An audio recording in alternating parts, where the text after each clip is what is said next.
Ministre provincial Trésor Lenga ayambaki représentant ya Bachege basolola kinini bolanda na reportage oyo ya Pastor Bona.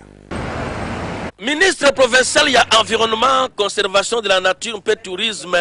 Madame Olenga Kalonda Thérèse, Mère Teresa, ayambaki délégation ya bandeko ya association pour l'encadrement des jeunes et enfants de la rue du Congo AEGRC na Mukuse Oyekumbamaki na président na bango national Mangala mpe na président provincial Olive David. Bayaki awa pona ko réclamer na ministre reprise ya misala na bango ya kokombo la babalabala ya Kisasa oye bandaka na 2007 pe esi ekatana.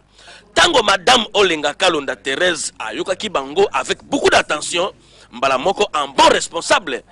andimaki kopesa bango mosala sans autre forme de procès avec impact na idéologie.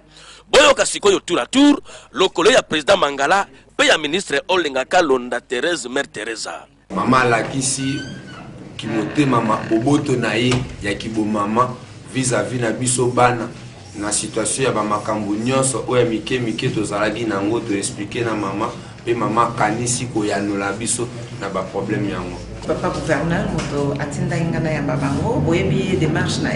ezala ko yoka o population alingi et je pense que to solo bien to yokani tango to saka na moyen to benga bango lo na période ya cinquantenaire to travailler na bango to ebani bien na kati na bango ba agent na biso bazali na kati o to suis ba agent ya régie ya assainissement ya travaux publics de Kinshasa c'est ça qu'on a robaki basa pe na mutuya to sengeli pe na bango ndeko ya Congo lokola gouvernement provincial ya ville province ya Kisasa ezali décider peut déterminer au commissaire ville na biso très propre lise qui ezali te mikoloyo masolo ezali se ya assainissement bon mon loin et à ça